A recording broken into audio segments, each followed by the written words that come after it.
जय हिंद फ्रेंड्स। तो आज के इस इम्पॉर्टेंट वीडियो में आप लोग देखेंगे कि जो आपकी सब्जेक्ट है हिस्ट्री की, एंशिएंट हिस्ट्री यानी कि प्राचीन इतिहास की, बीए थर्ड सेमेस्टर की, तो उसमें मैं जो है अति लघुत्तरी क्वेश्चन सारे करा चुका हूं। अगर आप लोगों ने वो वीडियोज़ नहीं देखे हैं तो उसकी लिंक आपको डिस्क्रिप्शन बॉक्स में मिल जाएगी, वहाँ पर जाकर आप लोग उन वीडियोज़ को देख लीजिएगा। ठीक है, अब चलते हैं कि खंड बा में जो आपको लगभग 200 शब्द के जो क्वेश्चन आते हैं मेरे दोस्त, लगभग 200, ठीक है, 200 शब्दों में जो क्वेश्चन पूछे जाते हैं वो होते हैं खंड बा में लघुत्तरी क्वेश्चंस। तो उन लघुत्तरी क्वेश्चंस में जो इंपॉर्टेंट क्वेश्चंस हैं उनके बारे में मैं आप लोगों से यहाँ पे बात करने वाला हूँ। ठीक है, उसको मैं आप लोगों को समझाने वाला हूँ।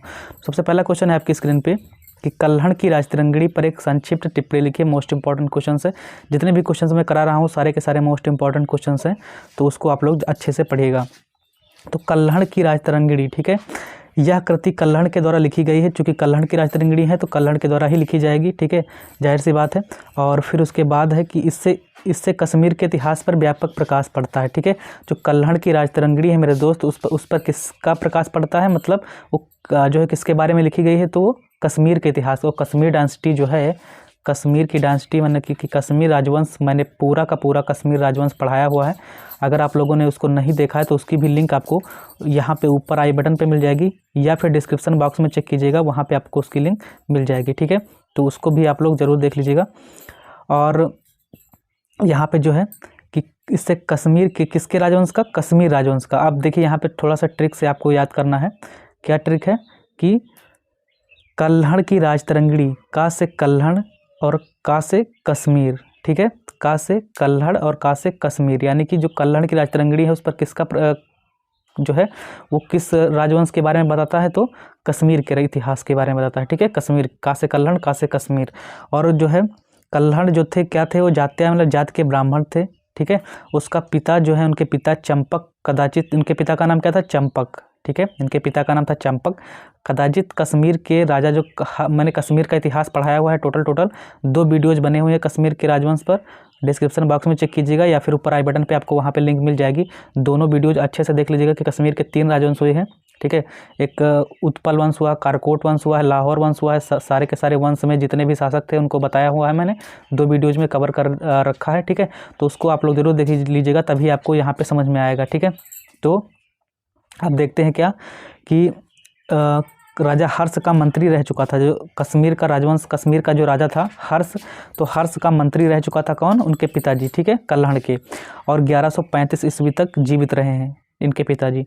ठीक है, इसका कोई प्रमाण नहीं मिलता है कि कल्हड़ जो थे, यानी कि पिताजी का तो प्रमाण मिलता है कि इनके पिताजी जो थे वो राजा हर्ष के मंत्री रह चुके थे, मगर जो है इनके बारे में कोई भी जानकारी नहीं मिलती है कि कल्हड़ जो थे वो उनके, कल्हड़ जो थे वो इनके क्या कहते हैं, कश्मीर के जो राजा हर्ष थे तो उनके मतलब क्या थे, मंत्री थे या फिर क्या थे, तो इसके बारे में जानकारी कोई नहीं मिलती है। तो राज्य के किसी अधिकारी के पद पर थे या फिर नहीं, इसके बारे में हमको प्रमाण नहीं मिलता है। उसने जयसिंह के समय में जब राजतरंगिणी पूरी की, ठीक है, कल्हड़ ने जब क्या किया, किसके, अगर ये क्वेश्चन आ सकता है 60 में कि राजतरंगिणी जो थी, ठीक है, राजतरंगिणी, तो राजतरंगिणी ये देखो आपको यहाँ पे राजतरंगिणी जो है वो किसके समय में पूरी गई, किस राजा के समय में पूरी की गई थी, तो वो राजा जयसिंह के समय में पूरी की गई थी।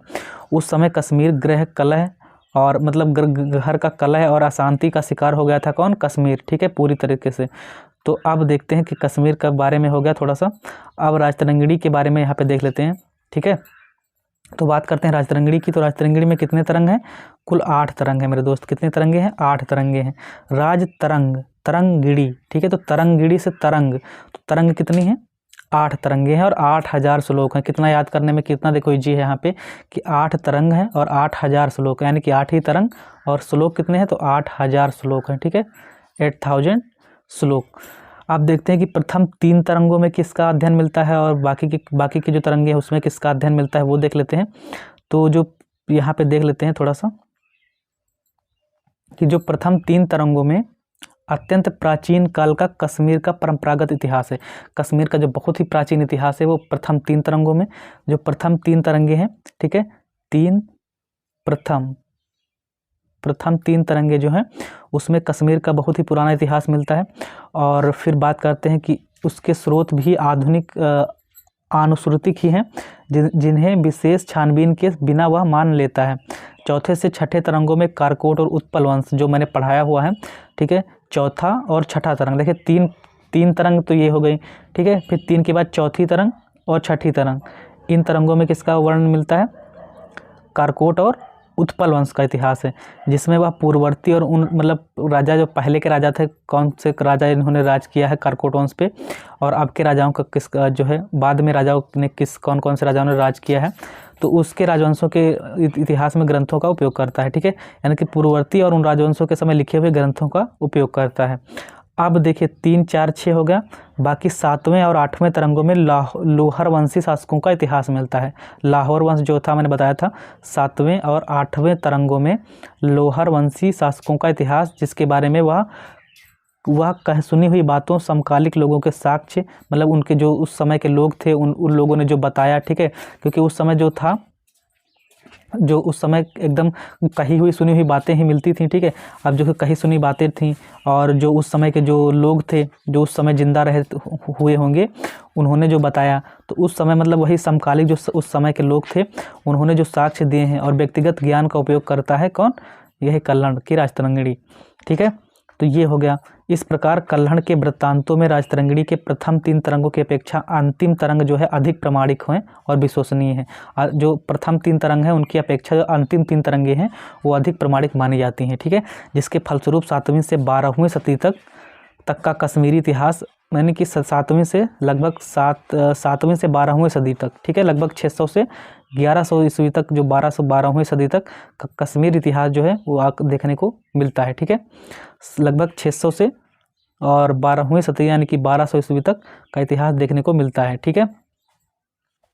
फिर देखते हैं कि अपेक्षाकृत अधिक सही और पूर्ण रूप में पाते हैं। फिर अगला यहाँ पे आगे का क्या कह रहा है कि राजतरंगिणी से यह स्पष्ट प्रतीत होता है, यानी कि जो राजतरंगिणी है, राजतरंगिणी से यह स्पष्ट प्रतीत होता है कि कल्हड़ जो थे, कल्हड़ में भी पुरातत्वों की जानकारी में विशेष रुचि थी। पुरातत्व का मतलब जो खुदाई से प्राप्त होते हैं, ठीक है, तो उनके बारे में जानकारी विशेष रुचि थी कल्हड़ को।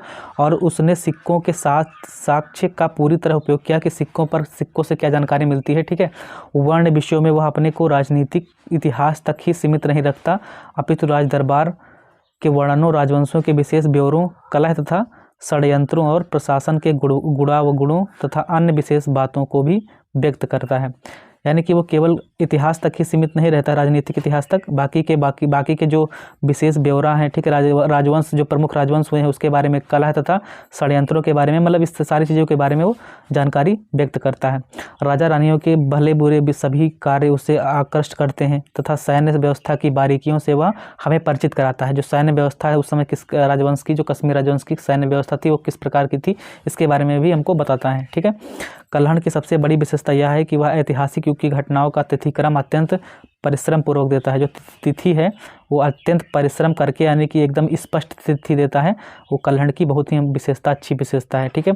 और इतने दिनों बाद भी उसके द्वारा निश्चित तिथियों में साधारणतः 25 से 30 वर्षों से अधिक का अंतर नहीं पाया गया है। कल्हड़ की मतलब ये कहने का मतलब है कि अभी जो उस समय उसने तिथि दी थी वो आज के इतिहास में अगर हम रेडियो कार्बन से निकालें, ठीक है, रेडियो कार्बन विधि जो होती है उससे निकालें तो बहुत 25 से 30 वर्ष का अंतर आता है, बहुत ज़्यादा अंतर नहीं आता। तो ये कि बहुत ही अच्छी बात है कल्हड़ जी की, ठीक है। तो ये चीज़ हो गया।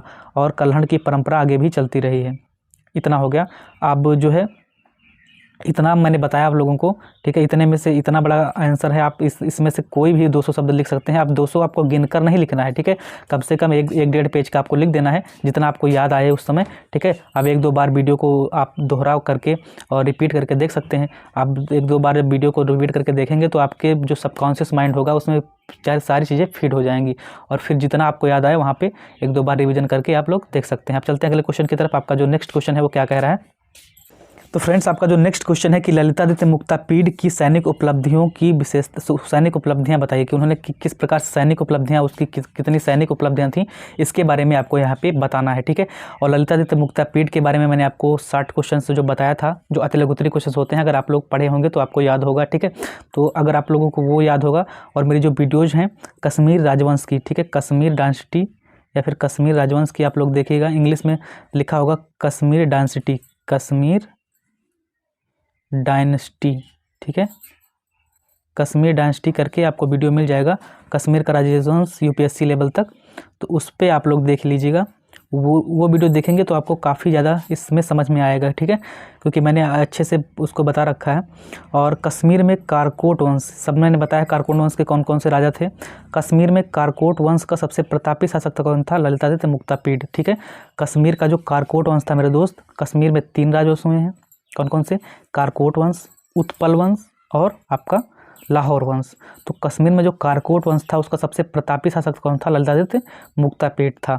वह दुर्लभ वर्धन का पौत्र था, ठीक है, दुर्लभ वर्धन का पौत्र, पौत्र का मतलब आप लोग जानते हैं जिसे पोता कहते हैं, और दुर्लभक का पुत्र था, दुर्लभक का पुत्र था। वह बड़ा प्रतापी था और विजयी राजा हुआ। ये आप सब में लिखना है आपको, जो भी जिसके बारे में भी आएगा कि वह बड़ा प्रतापी था, ठीक है, उसकी सैनिक उपलब्धियां बहुत ही अच्छी रही हैं, ये सब आप लोग अपने हिसाब से लिख सकते हैं कि उसकी सैनिक उपलब्धियों का वर्णन राजतरंगिणी में मिलता है। कहाँ मिलता है? राजतरंगिणी, जो अभी मैंने पढ़ाया ऊपर, ठीक है, तो राजतरंगिणी में मिलता है। सर्वप्रथम उसने पंजाब को जीता, सबसे पहले उसने किसको जीता? पंजाब को जीता। पंजाब के बाद उसने कन्नौज के राजा यशोवर्मन से उसका युद्ध हुआ। कन्नौज के जो राजा थे मेरे दोस्त यशोवर्मन, इससे उनका युद्ध हुआ। मैंने बताया था उस वीडियो में कि जो कन्नौज के राजा यशोवर्मन जी होते हैं उनको ये जो है पहले सबसे पहले संधि के लिए जाता है, संधि करता है, फिर इन्हीं को हरा देता है, ठीक है, यशोवर्मन जी को, और उसके राज्य के पश्चिमी भाग पर उसने कब्जा जमा लिया यशोवर्मन के, ठीक है। यशोवर्मन और ललितादित्य दोनों ही महत्वपूर्ण शासक थे और उनका संघर्ष स्वाभाविक ही था। उनका संघर्ष स्वाभाविक इसलिए था क्योंकि पहले दोनों में संधि की बातचीत हुई कि हम लोग संधि कर लेते हैं, आपस में जो है मित्रता कर लेते हैं, मित्रता का भाव कर लेते हैं, परंतु पहले कौन हस्ताक्षर करे, ठीक है, जो संधि पत्र था उस पर कौन हस्ताक्षर करे पहले, इसकी समस्या उत्पन्न हो गई और अंत में युद्ध ही तय पाया गया, ठीक है, अंत में युद्ध तय पाया गया और युद्ध में कौन जीता? कश्मीर के राजा यशोवर्मन को ललितादित्य मुक्तापीड ने हरा दिया था। फिर आगे क्या है वो देख लेते हैं कि ललितादित्य ने गौड़, ठीक है, ललितादित्य ने गौड़ या फिर तुषार देश, आक्सस का ऊपरी वाला भाग जो होता है, और दूर देश कश्मीर का उत्तरी भाग, अब मैंने बताया था आप लोगों को कि ये होता है पूर्व, ठीक है, और इधर पश्चिम, ऊपर उत्तर, नीचे दक्षिण। तो कश्मीर ऊपर ऐसे यहाँ पे ये मान लीजिए इंडिया है, तो कश्मीर ऊपरी वाला जो ऊपरी वाला हिस्सा होता है वो कश्मीर होता है, ठीक है, ऊपर वाला। तो ऊपर का उत्तरी भाग, कश्मीर का उत्तरी भाग मतलब ये वाला भाग, यहाँ पर ये जो मैं हाईलाइट कर रहा हूँ ये वाला भाग कश्मीर का उत्तरी भाग, ठीक है। तो कश्मीर के उत्तरी भाग पर जो है कश्मीर का उत्तरी भाग पर आक्रमण किया था, ठीक है। भोटों के देश भूटान किसने आक्रमण किया? तो ललितादित्य मुक्तापीड ने। भोटों के देश भूटान और तिब्बत में उसकी सेनाएं पहुंची। चीन के सम्राट के साथ उसका दौत्य संबंध था, चीन के सम्राट के साथ अच्छे संबंध थे उसके, किसके? ललितादित्य मुक्तापीड के। उस समय मध्य एशिया पर अरबों का आक्रमण हो रहा था, मतलब जो मध्य एशिया था उसमें उस पर अरबों का आक्रमण, जो अरब लोग थे वो अरब लोग आक्रमण कर रहे थे। कहाँ पे? मध्य एशिया पर। जो एशिया है, एशिया का मध्य भाग मध्य एशिया कहलाता है, ठीक है। और उसमें तिब्बत वालों ने अरबों का साथ दिया। जो तिब्बत थे, आप लोग जो है वो लेकर बैठिएगा, हिस्ट्री की क्लास हो या फिर ज्योग्राफी की क्लास हो, हमेशा आपके पास एक नक्शे की बुक या मैप की बुक होनी चाहिए, तो इसमें आप लोग देख लीजिएगा कि कहाँ पे कौन सा वंश है, ठीक है, ये चीज़ होगा। फिर जो है उसमें तिब्बत वालों ने अरबों का साथ दिया था। जो तिब्बत वाले थे उन्होंने किसका साथ दिया? अरबों का, यानी कि बाहरी लोगों का साथ दिया, अरब वालों का, और कि हाँ आइए आप लोग मध्य एशिया पर आक्रमण कर दीजिए। लेकिन मुक्तापीड ने क्या किया? उस सेनाओं को हरा दिया था, ठीक है। मुक्तापीड ने तिब्बत की सेनाओं को हरा दिया, जालंधर लोहारू को जीता, सिंध के शाहियों को पराजित कर दिया। और कल्हण के अनुसार, जो कल्हण ने बताया कि बंगाल, उड़ीसा, काठियावाड़, कंबोज, तुषार तथा दरद प्रदेशों पर विजय प्राप्त की। कि किसने बताया? कल्हण ने बताया। चीन के साथ उसका घनिष्ठ संपर्क था, यह भी मैंने ऊपर बताया आप लोगों को, ठीक है। अब फिर उसके बाद क्या है कि प्राचीन इतिहास, तृतीय सेमेस्टर का ये प्राचीन इतिहास है मेरे दोस्त, ठीक है। और ये मतलब जो आप लोग सब्जेक्ट देख रहे हैं ये कौन सी सब्जेक्ट है? एंशिएंट हिस्ट्री, और ये किस सेमेस्टर की है? तृतीय सेमेस्टर, यानी कि थर्ड सेमेस्टर की आप लोग इसकी सब्जेक्ट है। और फिर देखते हैं कि ललितादित्य मात्र विजेता ही नहीं, जो ललितादित्य मुक्तापीड था वो मात्र विजेता ही नहीं वरन कला और साहित्य का संरक्षक भी था। उसने बहुत से बौद्ध विहार और हिंदू देवताओं के मंदिर बनवाए, ठीक है। बौद्ध विहार, हिंदू देवताओं जो थे, हिंदू के देवता जो थे उनके मंदिर बनवाए। सबसे मैंने बताया था वीडियो में कि जो सबसे पहले वाले वीडियो में बताया था, जो वीडियो आपका था कश्मीर डायनेस्टी का, उसमें कि इसमें कौन से मंदिर का निर्माण किया था? तो मार्तंड नामक मंदिर का निर्माण किया था, ठीक है। कौन से मंदिर का? मार्तंड मंदिर उसी के समय बना था। उसने परिहारस परिहासपुर यानी कि परस्पर, जिसे परस्पर कहते हैं, ठीक है, परस्पर सॉरी, में बुद्ध की विशाल मूर्ति बनवाई। उसने हुस्कपुर और अन्य स्थानों में बौद्ध विहार बनवाए। और भूतेश शिव परिहास के 100 विष्णु आदि ब्राह्मण देवताओं के मंदिर बनवाए। भूतेश हों चाहे शिव हों, भूतेश का मतलब शिव ही कहते हैं, ठीक है। शिव परिहास के 100 विष्णु जी आदि ब्राह्मण देवताओं के मंदिर बनवाया था। उसे कुछ लोग दुर्लभवर्धन का तीसरा पुत्र मानते हैं। हालांकि सबसे पहले जो ऊपर लिखा था क्या, कि ऊपर यहाँ पे लिखा था कि ये दुर्लभवर्धन का पौत्र था। दुर्लभवर्धन का, ये देखो, दुर्लभवर्धन का पौत्र था कौन, ललितादित्य मुक्तापीड। बट कुछ लोग मानते हैं कि ये दुर्लभवर्धन का तीसरा पुत्र था, ठीक है। तो ये चीज़ है। हालांकि जो अब इतिहास है, तो इस इतिहास में अब उस समय जो रहा होगा वही बताएगा, तो उसी हिसाब से इतिहास लिखा जाता है, ठीक है। या फिर पुरातात्विक स्रोत जो होते हैं, खुदाई के पश्चात मिले या फिर सिक्के मिले या फिर जो अभिलेख मिले, उनसे जो जानकारी प्राप्त होती है उसी के हिसाब से इतिहास लिखा जाता है, ठीक है। तो जो उस समय बताया गया होगा उसी हिसाब से। और फिर इसके बाद में बात करते हैं कि अगर आप लोगों को ये वाली PDF चाहिए, ठीक है, तो PDF टेलीग्राम चैनल पर आपको मिल जाएगी। आप लोग टेलीग्राम चैनल से ज़रूर अवश्य जुड़ जाइएगा। वहाँ पे टेलीग्राम चैनल पर आपको इसकी PDF मिल जाएगी। और मेरे व्हाट्सएप ग्रुप से आप लोग जुड़ना मत भूलिएगा। जो व्हाट्सएप ग्रुप है, उस व्हाट्सएप ग्रुप पे भी, ये देखो व्हाट्सएप ग्रुप आपको दिखाया गया है, ठीक है। इस वाले व्हाट्सएप ग्रुप पर आप लोग जुड़ जाइएगा। और अगर आप लोग फेसबुक चलाते हैं तो फेसबुक पे मुझको फॉलो कर लीजिएगा। इंस्टाग्राम पे फॉलो कर सकते हैं, ठीक है। ट्विटर हो या फिर आपका यूट्यूब हो, यूट्यूब चैनल जो आप देख ही रहे हैं, इस पे आप लोग सब्सक्राइब कर सकते हैं। और लिंक इसकी डिस्क्रिप्शन में दी जाएगी, ठीक है। लिंक कहाँ पे मिलेगी आपको, डिस्क्रिप्शन बॉक्स जो होता है वहाँ पे चेक कीजिएगा। PDF आपको टेलीग्राम चैनल पे मिल जाएगी। अगर आप लोग जो है नोट्स, देखिए मैं आपको बताऊँगा कि आप लोग PDF तो आपको दे ही जाएगी, ठीक है, क्योंकि आप लोग जैसे भूल गए कुछ तो PDF से पढ़ लीजिएगा।